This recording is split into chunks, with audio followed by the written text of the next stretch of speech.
inversions. So we'll just go through this inversions, and before proceeding with that, let us just focus on three important aspects over here which we are going to deal with as compared to the syllabus. Just let me start the recording.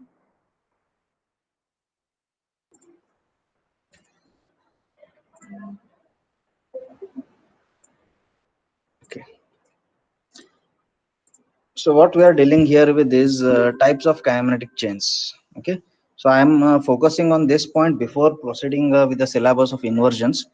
One should understand that we are using these three types of kinematic chains. So the first one is a very simple and basic 4-bar chain.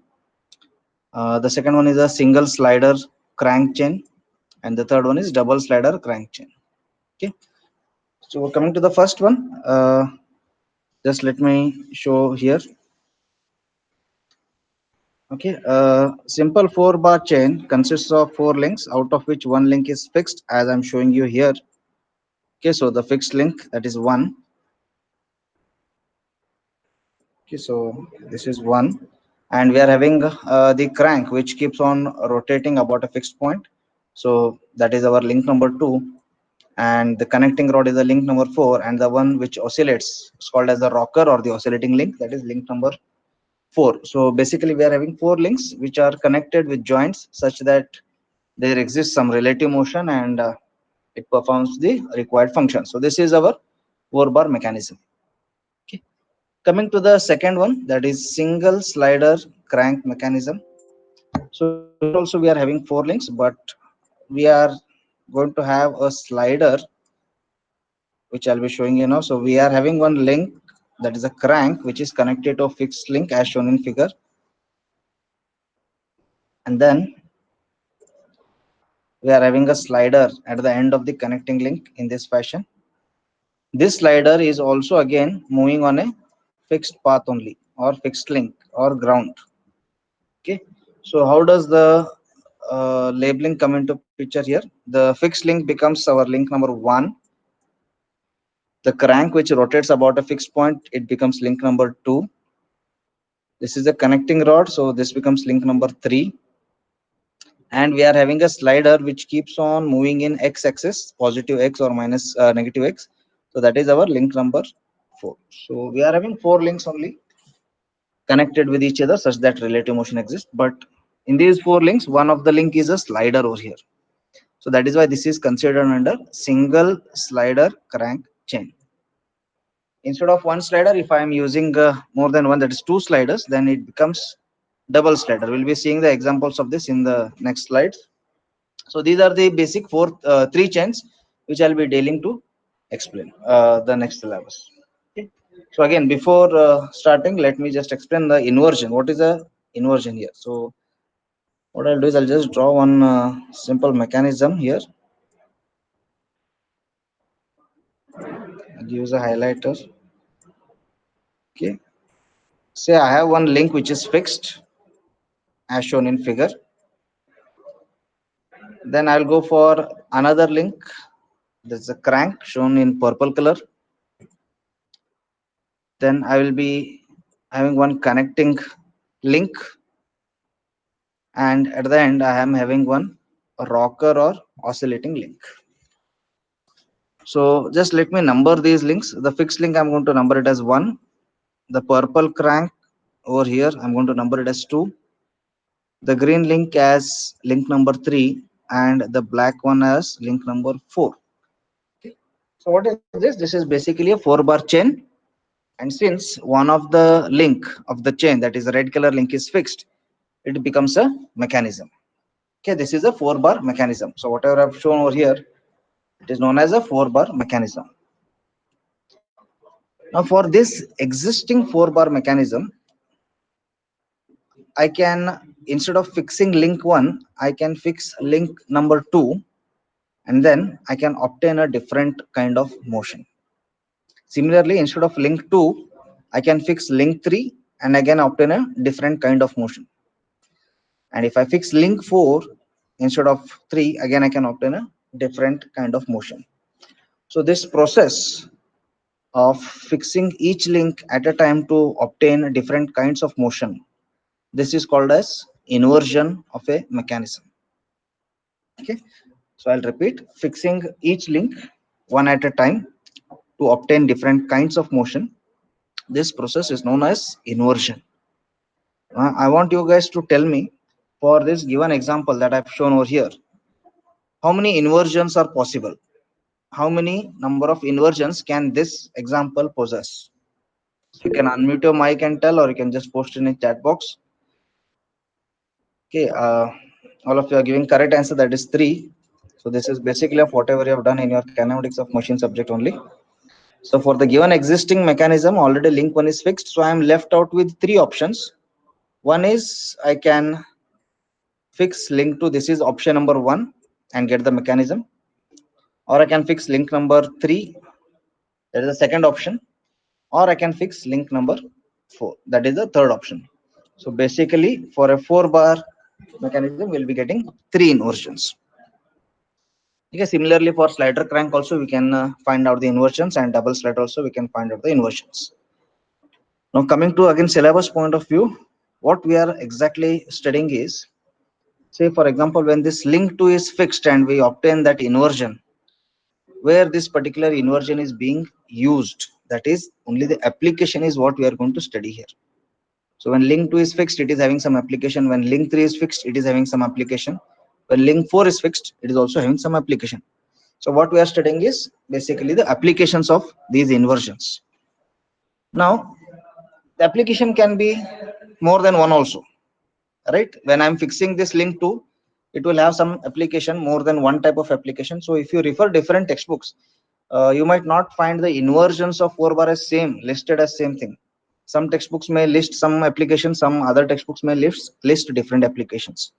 But everything is correct. You need not bother about that. You need to just choose any 3 particular applications. So let me show you the next slide over here, wherein I have listed few application. Need not be same in all the textbooks. I'll repeat this point. Depending upon the author, he might have chosen different application also to explain this. Okay, so the title goes with as kinematic chain. So there are 3 kinematic chains. One is, as discussed, this is the 4 bar. Okay, the second one is the slider crank single slider, and the third one is the double slider. So for 4 bar chain, we can show the applications like crank and lever mechanism. We can show beam engine and pantograph. Similarly, for single slider, we are having this rotary engine, oscillatory cylinder, quick return motion, and pendulum pump. And for double slider over here, we are having elliptical trammel, scotch yoke mechanism, and Oldham's coupling. These are the name of the applications over here. So need not worry about this. We'll go with all these things one by one, and I'll show you the videos also. I think this slide might not be clear.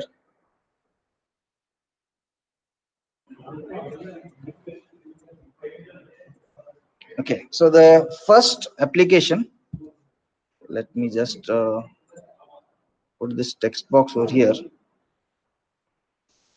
Okay, 4 bar chain, first inversion.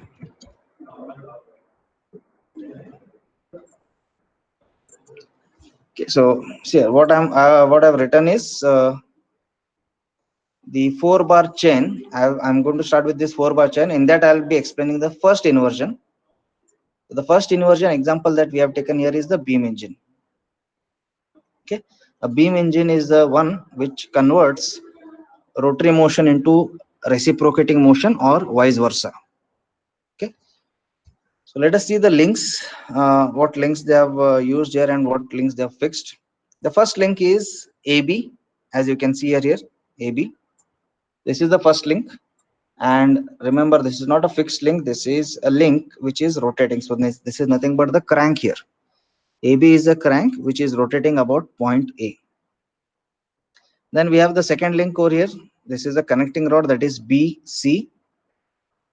And we are having this third link over here, which is nothing but the oscillator, or it is having the oscillation motion. So this link CE, I'll just highlight this link. This link CE oscillates about the pivot point D, as you can see here. Okay, and at the end of this link, there is a piston connected to it. You can see this is a piston. Okay, so this complete thing constitutes link number 3, that is CE and extension of E up to the piston. This will completely constitute only link number 3. This piston is reciprocating inside a cylinder which is fixed. So now see here, your fixed link is nothing but your cylinder. Okay, the cylinder is fixed, so that is your fixed link. Okay, so this is how a 4-bar mechanism is constituted. So when the link AB rotates in clockwise direction, the connecting rod will enable the link number 3 to oscillate about point D.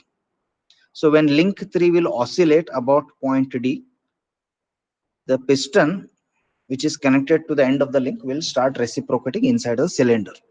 Okay, so what we have done is, if at all this is the input, that is you are connected the motor to link number AB, then we are converting rotary motion into reciprocating motion. But if the input is over here,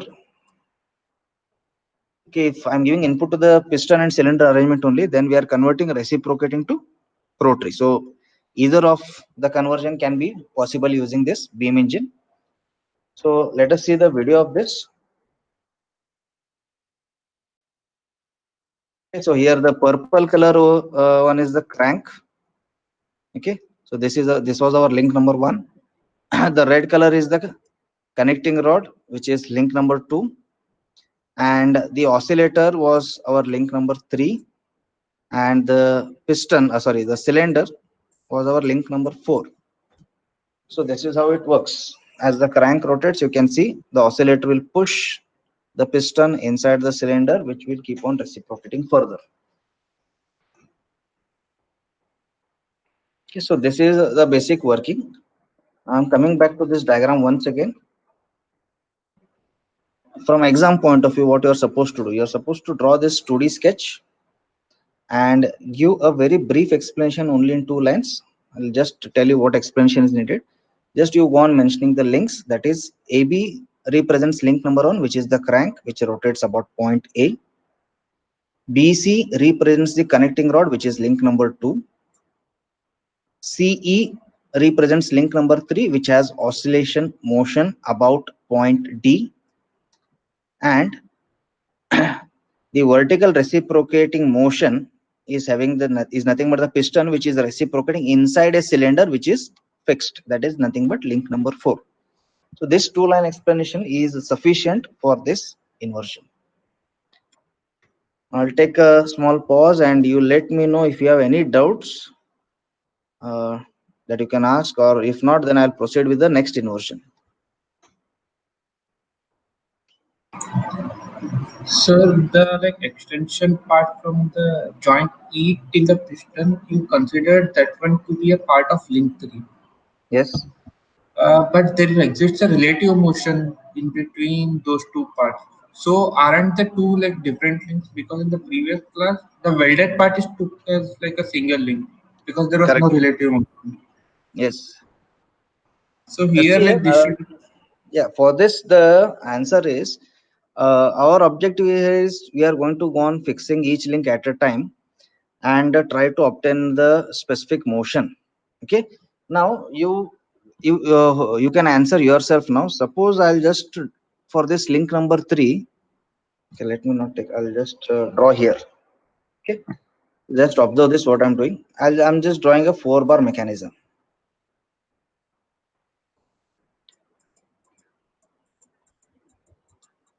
Okay, this is a 4-bar mechanism. So what is happening when this crank, which I'm going to show it with say purple color, this is going to make one entire rotation over here, right? So as the crank rotates, what is happening to the link number 4? It will oscillate between this position to this position. Agreed? Okay, it is Yes. oscillating. Now for the same link, okay, if I use some attachment, let me show it with other color again. If I use some attachment like this and I'll place one cutting tool over here. Okay, so now what is happening? As the crank rotates, the rocker will keep on oscillating, and because of this oscillating, the cutting tool will keep on moving in x-axis. So I can make this kind of arrangement, right? So I'm for the given 4-bar mechanism, I am extending those links with some other moving parts to get the desired function or the desired application. But my skeleton diagram will still remain this 4-bar mechanism only.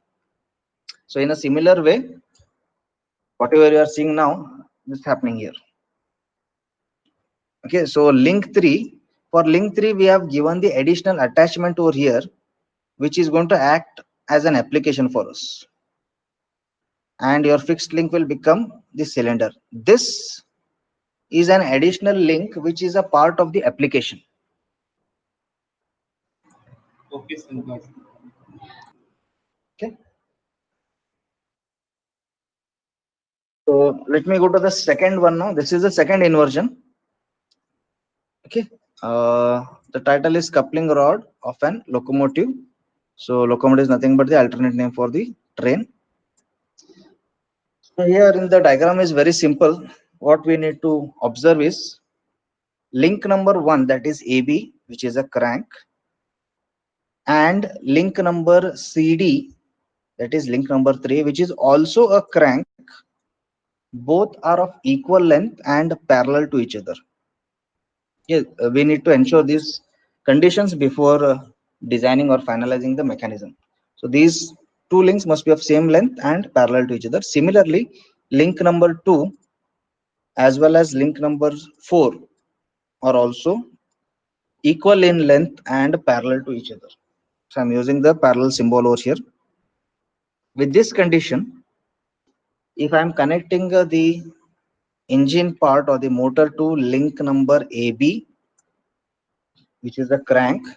So when crank AB starts rotating, because of the link arrangement, even the crank CD will also rotate. So in this inversion, what we are doing is we are converting rotary motion from one point to the rotary motion at the other point on the same plane. So rotary motion from point A is transferred to rotary motion at point D. Okay, so this is what is being used in the locomotives. You can see here. Okay, just let me.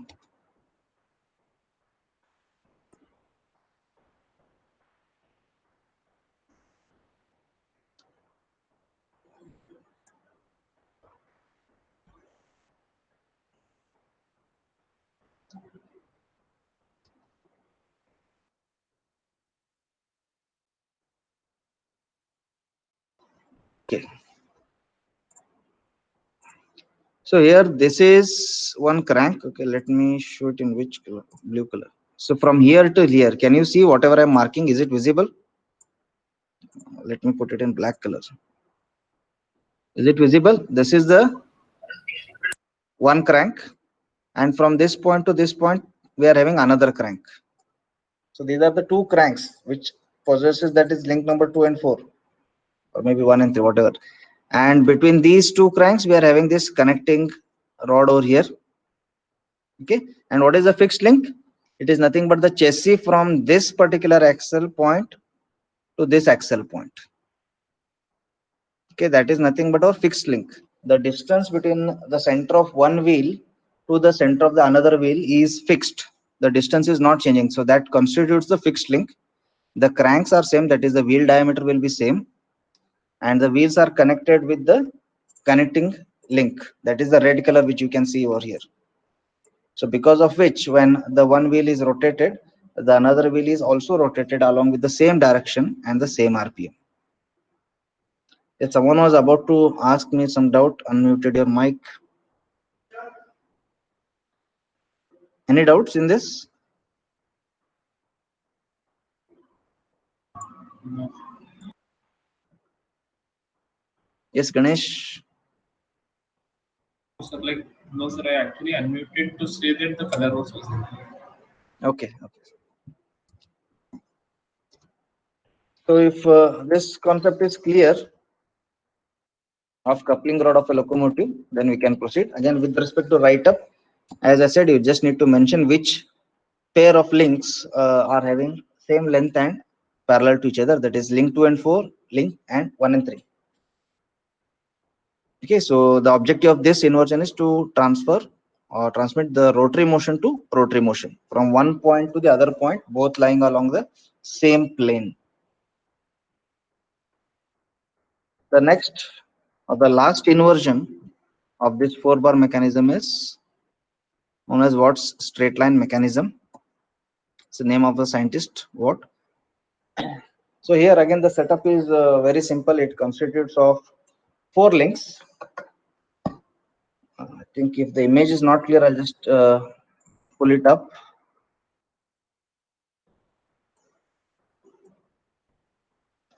Okay. So link AB constitutes link number 1. Okay, this is link number 1. Link BD constitutes link number 2. Link DE constitutes link number 3. And the fixed link constitutes link number 4. Okay, the naming can be anything, it should not matter. You can start with first link as a fixed also. So I've shown the fourth link as fixed. Link number 1 is the crank which rotates, and link to BD is placed along with a special marking point C, which is exactly the midpoint of B and D. C is the midpoint of B and D. Okay, so again what I have to ensure here is before the working of mechanism, link number 1 and 3 are of equal length and parallel to each other initially. Okay, so having said this, when I start rotating link number 2, okay, either clockwise or anti-clockwise, when I start rotating link number 1 AB, the point C, which is at the center of BD, it will start tracing a particular shape which is of 8 number, such that a partial shape of this is a perfect straight line. Okay, let me show you how it traces. So it traces a straight line in this fashion, and then this is how it traces. So this is a 8 number symbol, out of which some part of that 8 number, that is this line, is a perfect straight line.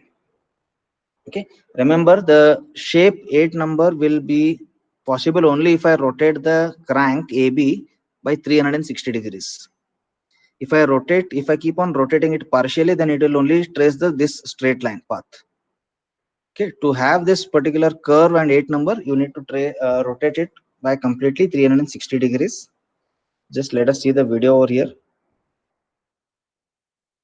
Okay, so this yellow color, whatever you are seeing, is the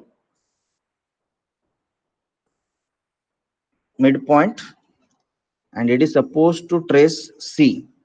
Supposed to trace a straight line. Now in this video, the crank is not rotated by 360 degrees. It is rotated with only partial angles, due to which you can see only the straight line is being traced.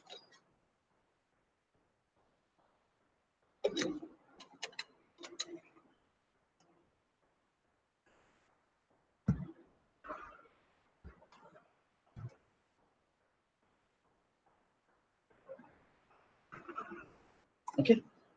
If I go to the next video,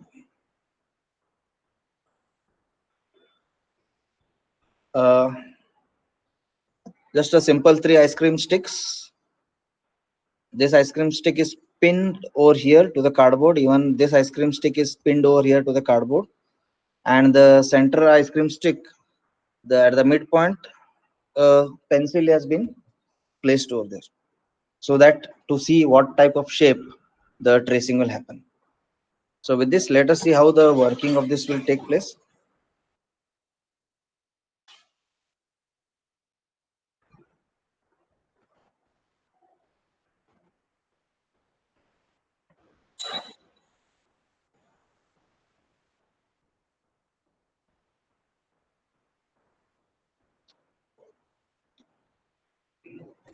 This is the partial rotation.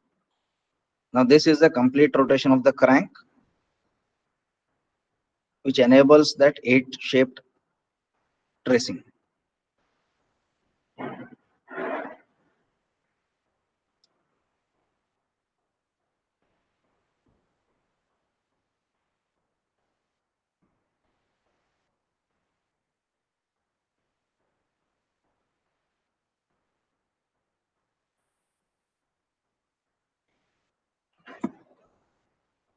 Okay. Now having seen this diagram, can anyone tell me what is the use of this inversion? Where it can be used for what purpose?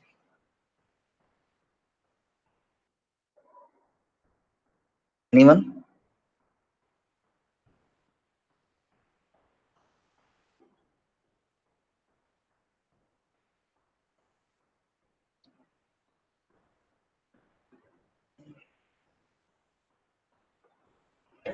Okay, let me tell you.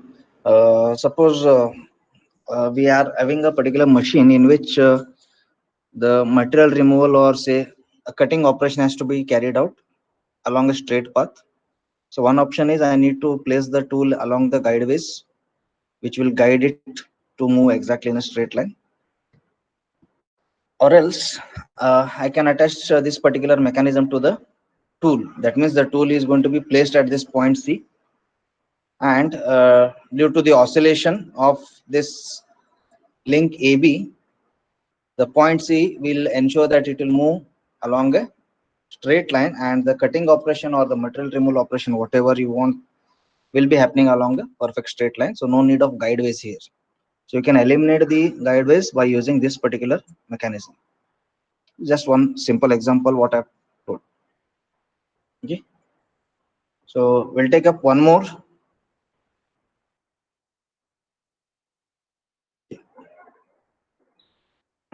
I've come to oscillating cylinder now. Just a minute.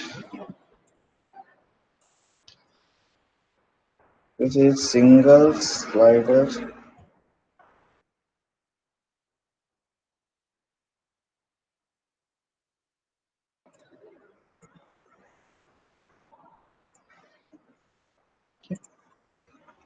So we are done with the first category, that is 4-bar inversions. Next we'll switch to the second category, that is single slider crank inversion. Out of this, the first application that we are going to take is oscillating cylinder.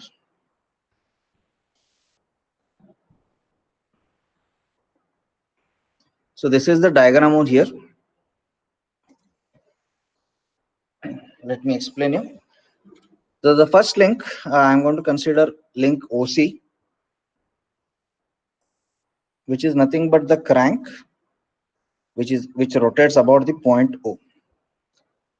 This particular crank OC is further connected to the connecting rod CP, which I'm going to term it as or label it as link number 2.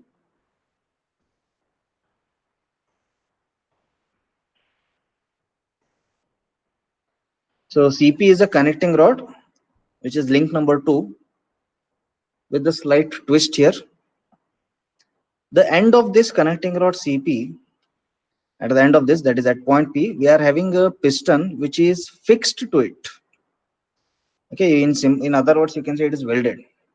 When I'm saying fixed, you can consider this as welded. So the connecting link CP and the piston are fixed together. That means there is no any revolute or turning pair between them. So this will constitute a single link starting from point C up to this entire piston. Okay. So this entire piston over here, this constitutes a single link. Okay. And we are having link number 3, that is the cylinder, which is fixed or pivoted at this point about which it will oscillate. And last is the fixed link, that is the base foundation, which I'm going to term it as link number 4. Okay. Now let me explain you everything in terms of only 2 parameters, that is horizontal and vertical. So I'll just clear all these things. Now, since the link CP and piston are connected such that link CP and piston are always perpendicular to each other. Okay, you'll have to remember this point. CP and piston are always perpendicular to each other. That is how they are fixed. Now let us assume that this crank is rotating in anti-clockwise direction. Okay, and this link OC, it will become over here. That is, it will become perfectly horizontal. OC will rotate and come here, and I am going to say that it is becoming perfectly horizontal. If OC becomes horizontal, what will happen to CP? CP will also extend here from this point only. Okay, so CP will also become horizontal. Let me draw it here below. This is O, this is C. If OC becomes horizontal, then CP will also become horizontal. And I have told you at the end of point P, we are having a piston. So that will also be shown over here.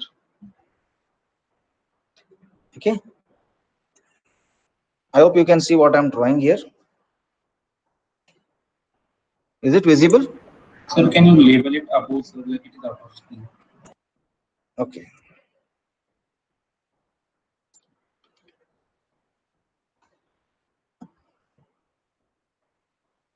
So I'll just draw it above. I'll start from here. So this is OC, which has become horizontal now. Okay. To this, the connecting rod CP is also shown over here, which is also a horizontal position now. And as we have told you that the connecting link CP, at the end of this, we are having a piston which is perpendicular to it. So I'm going to draw the piston which is perpendicular to it. I hope you can see this. Okay.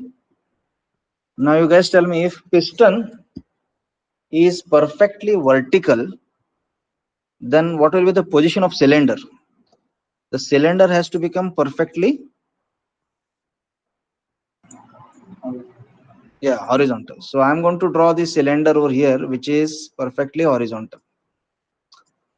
Okay, so at this given instant, when the piston is vertical, cylinder becomes horizontal.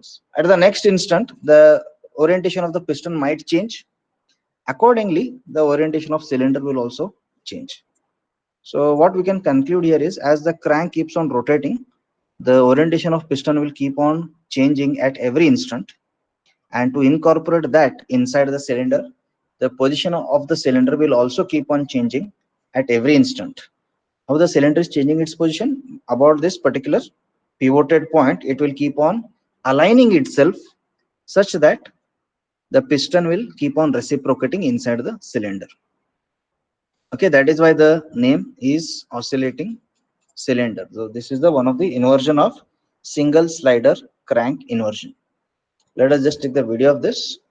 So we are having this is link number 1, that is the crank. Then we are having connecting rod as link number 2. At the end of this, there is a piston which you can't see right now. Later on, they have shown in the cut section. Link number 3 is the cylinder which keeps on oscillating, and this is the base frame fixed one, which is link number 4. So with this, let us see how it works.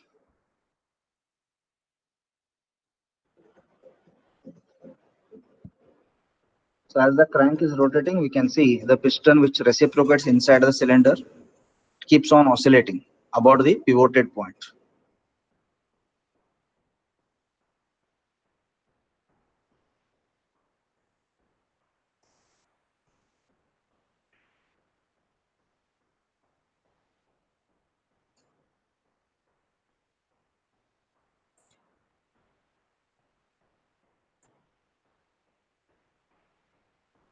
You can see now there is no relation between that green link and the piston. It is fixed. There is no relative motion that is taking place.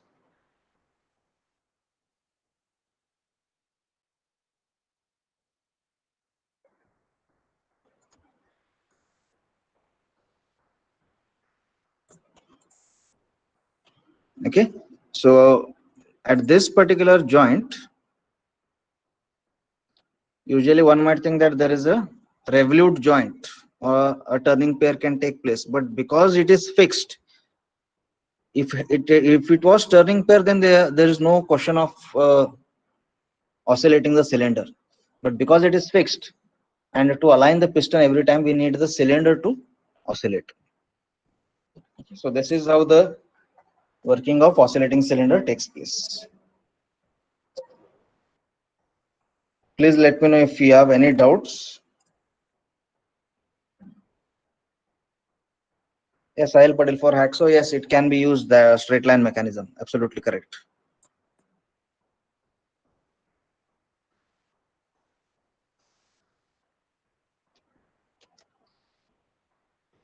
Uh, all these things you already studied in your previous semester.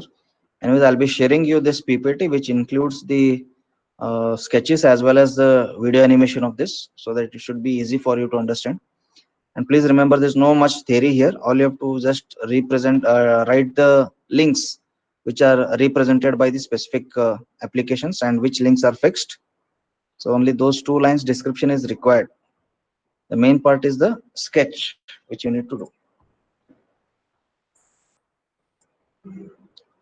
So if you guys don't have any issues till this step, we'll wind up today's class here.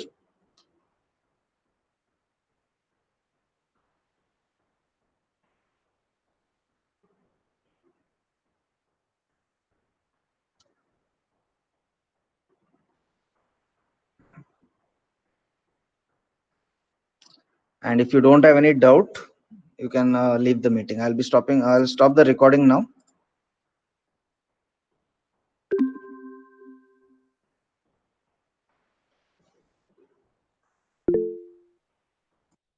I'll keep the classroom open for another 2-3 minutes. If anyone has doubts, you can ask, or else you can leave the meeting.